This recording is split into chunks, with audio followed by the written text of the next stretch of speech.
Ladies and gentlemen, welcome back from, I guess, a rainy New York City today. Of course, thankfully the studio is indoors, so we don't have to deal with that. I'm axeltoss, joined by axslav, currently watching the WCS America Challenger League.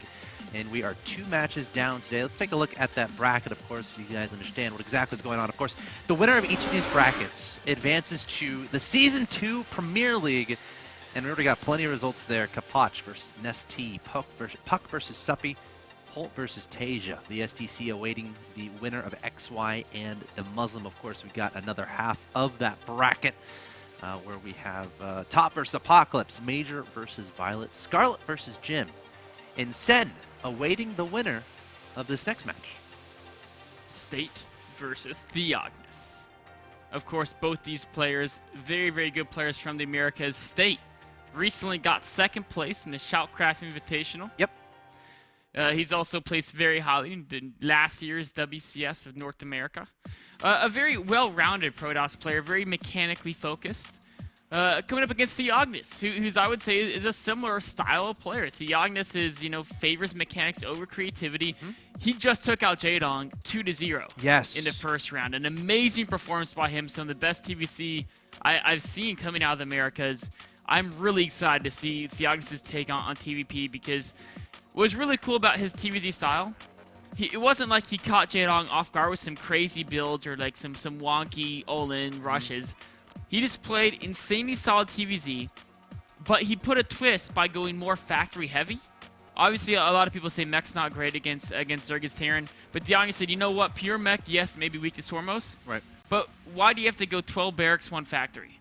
Why not 6 barracks, 3 factory? And you went like a very different mix where it's much heavier into Hellbat's mines and a couple tanks as well.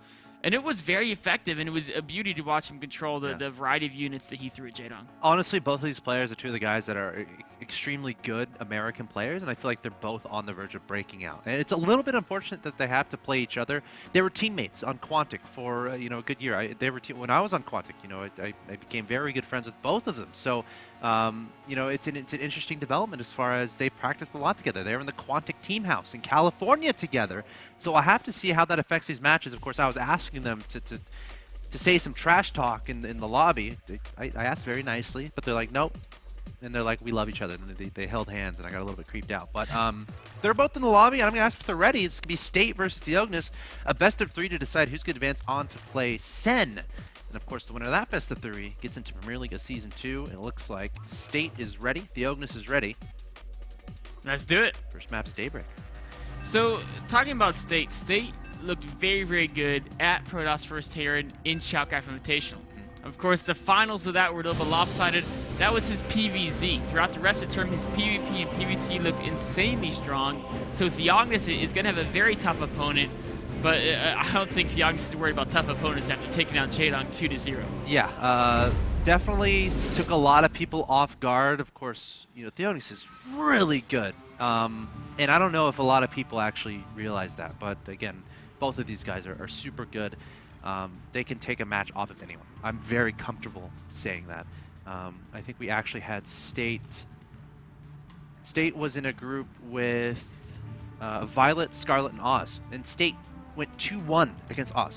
State knocked out Oz in the losers match. So, again, it is... But in TheOgnis taking out Jaedong, both these guys can take out anyone. They both have very, very bright futures. But let me go to introduce the players of this game number 1 on Daybreak. In the bottom left-hand location, I present your red Protoss player who hails from California. Currently personally sponsored and representing Gamefront.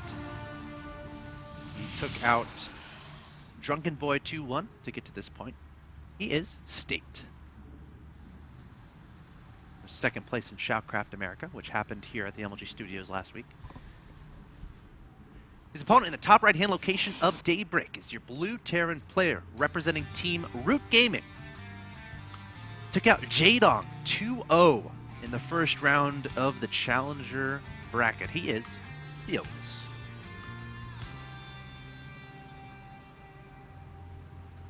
Looks like TheOgnis going for the command center first.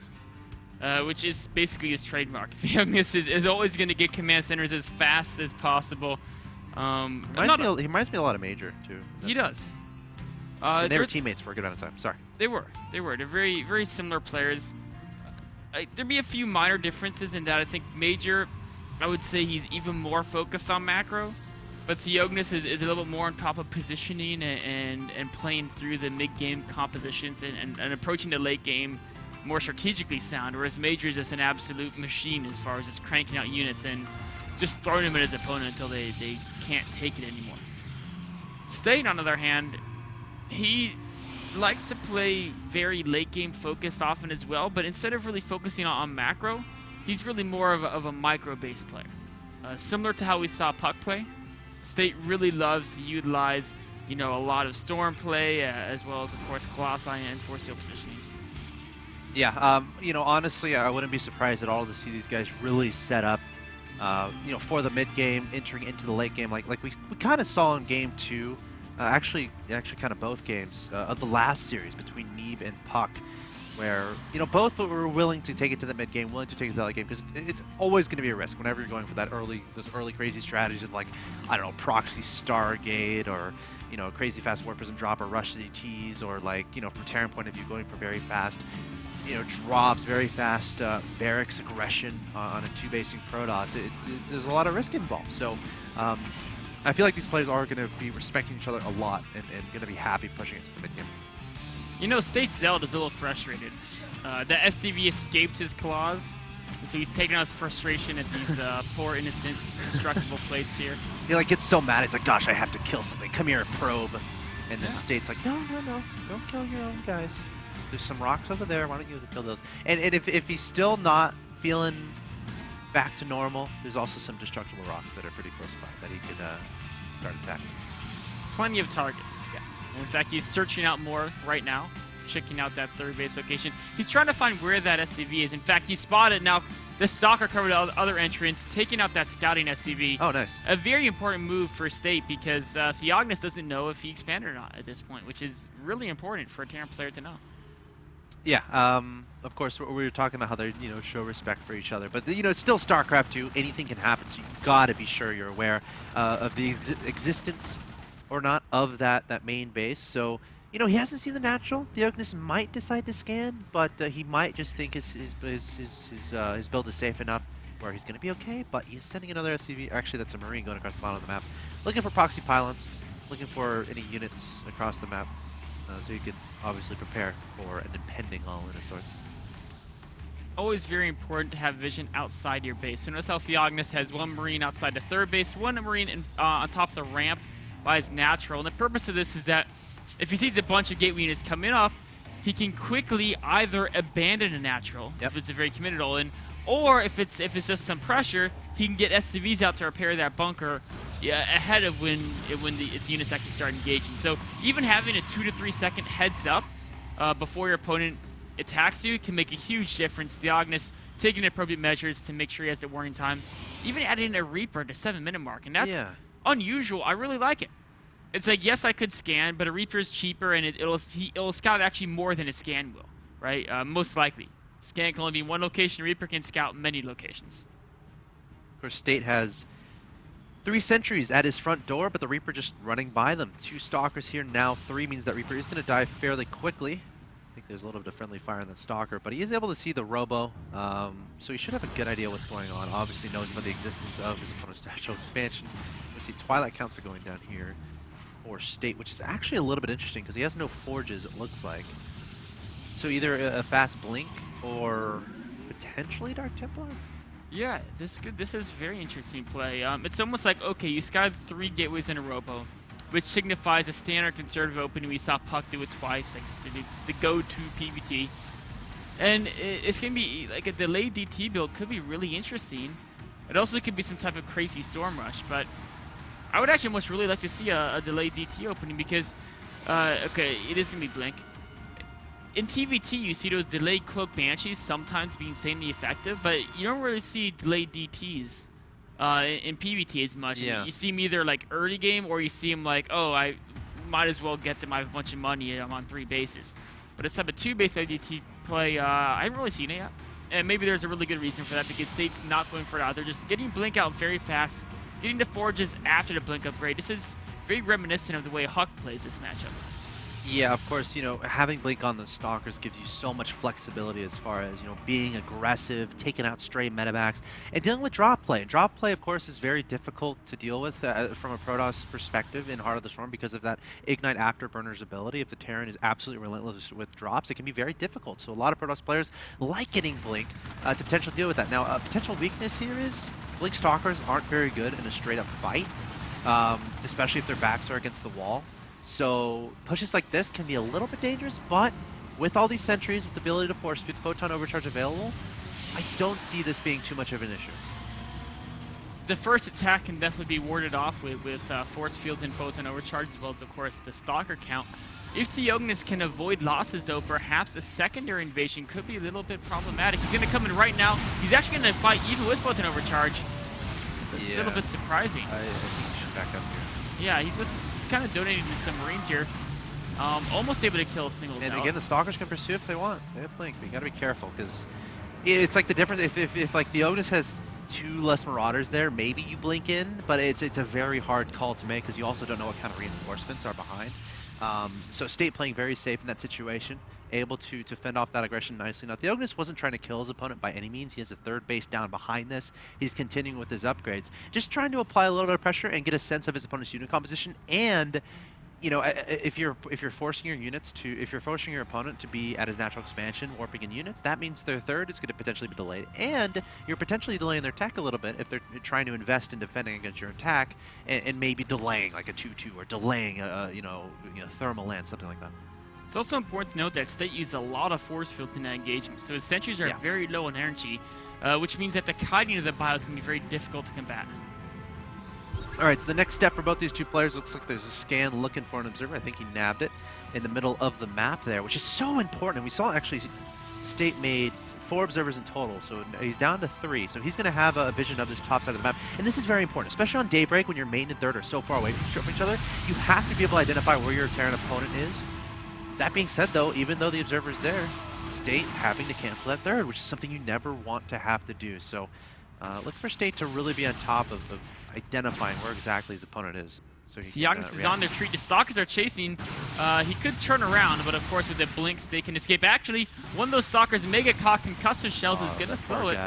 Oh, Blink! Wow. Blink! It's funny, that's one of those mistakes where you think you have enough damage to kill it, and you're off by a single damage.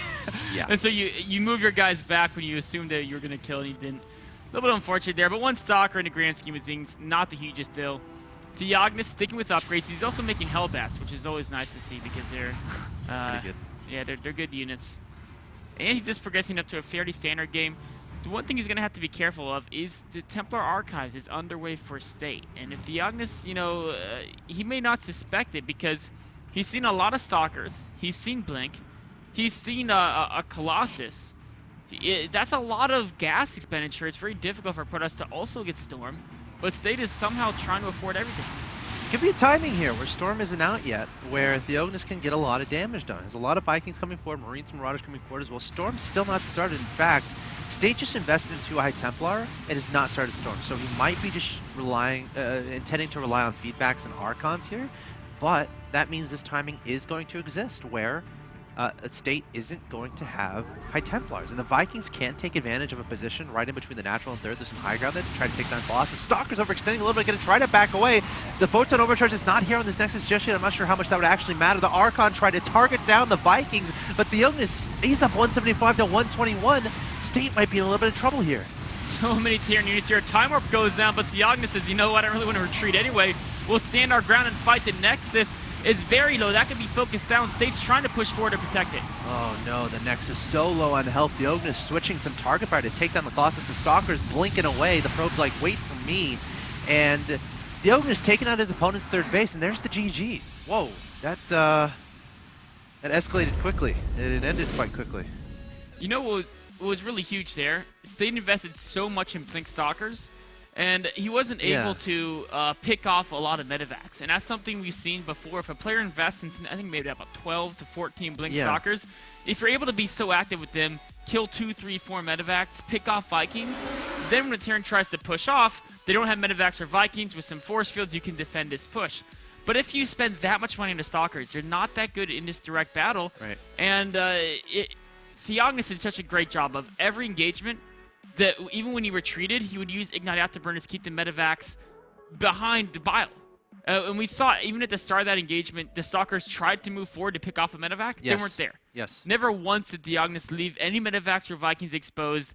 And that's just, you just can't really do too much with Blink Stalkers if your opponent is as good as TheOgnis is. Yeah, great play there from TheOgnis in game number 1, taking out State fairly comfortably. We'll have to see how State adjusts, because this is a best of 3. We're in a situation where State must win 2 in a row, and TheOgnis is 1 win away from advancing to the next round of the Challenger League bracket stage. Guys, stay tuned. Game